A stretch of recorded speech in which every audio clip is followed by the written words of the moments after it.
Assalamu alaikum everyone. Welcome back to our new episode in our new series, Hard Questions in Islam.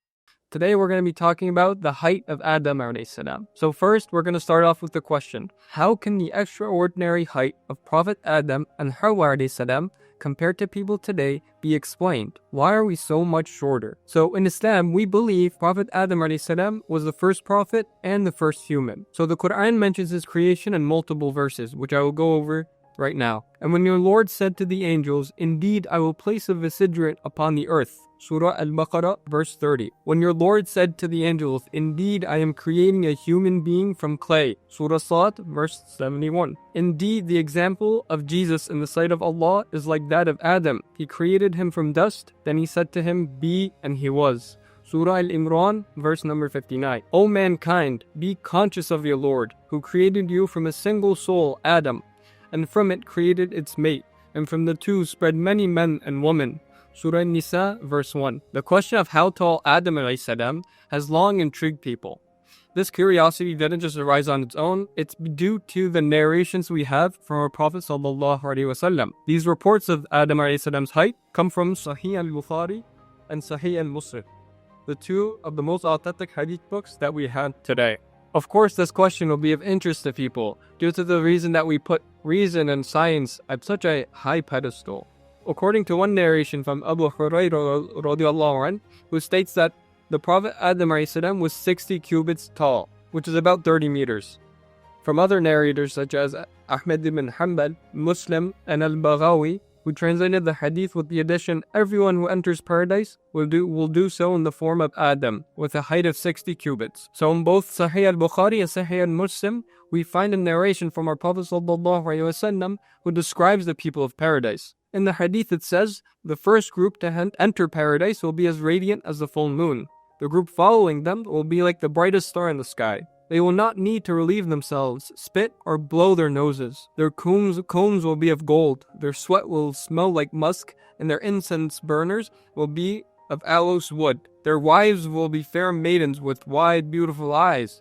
They will all enter paradise in one form and appearance. Their father Adam's form, which is 60 cubits, which is about 30 meters tall. So in another hadith which mentions, the believers who enter paradise will be like Adam, who was when he was created, hairless, beardless, bare-skinned, with wavy hair, coal-lined eyes, 33 years old, and 60 cubits tall.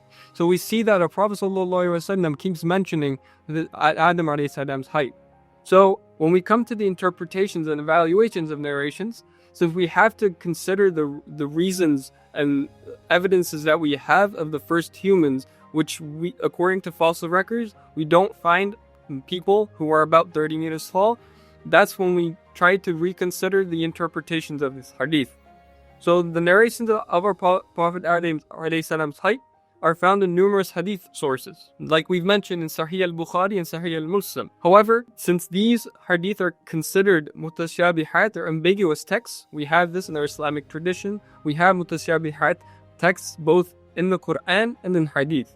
So we consider the possibilities of different interpretations. So since it's like I've mentioned, so if we don't have archaeological or historical evidence of Adam alayhi salam being 30 meters tall, we look to other reasons. So in a report where Adam alayhi salam is considered to be 30 meters tall, one interpretation is that the unit of cubit or zirah mentioned in hadith may not correspond exactly to the human cubit measurement we know of today. So it might not be exactly 30 meters tall, but it may be a lot shorter, but maybe a bit taller than what we are now. We don't know. All we know is that he was tall. And another interpretation, what we have is maybe a symbolization. So not physical height, but spiritual greatness, dignity, and abundance of barakah. Or it can mean it is the height of Adam alayhi salam in paradise, not on earth. So these are the three interpretations that we could consider. In our Islamic scholarship, when reason and authentic narration seem to conflict, it's reasonable and understandable to go with the facts that we have and interpret it in the best way we can according to our tradition, so that we don't mistake it for what it might not be. Rather, we try to get as much wisdom and understanding out of it, instead of throwing it to one side and saying this is false. So when we consider all of the interpretations that we just went over and the possible reasons or evaluations that can be, we can understand that Allah created Adam with dignity, with purpose, with a certain spiritual understanding, with wisdom that we can take out of, that we can benefit from. So what we need to understand from these interpretations is that when we come across certain hadith or certain ayat, we interpret these according to the facts that we have, because we shouldn't get caught up on the measurements or on the scientific reasonings.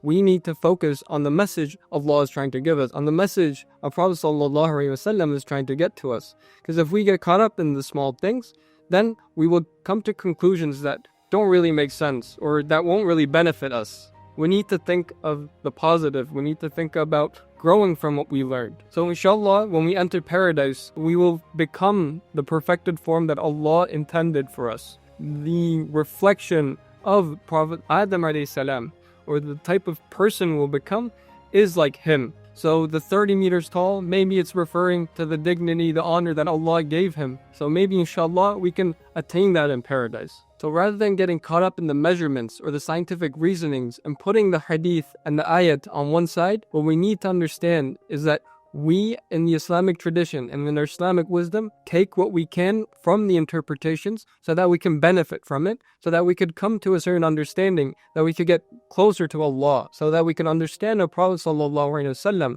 without dismissing his claims, without dismissing what he says. So let's understand that Allah created us with dignity, with understanding, with purpose, and with wisdom, so that we can strive for paradise just like Adam alayhi salam. Thank you everyone for watching this video. We hope you continue watching these series as we keep putting out new episodes.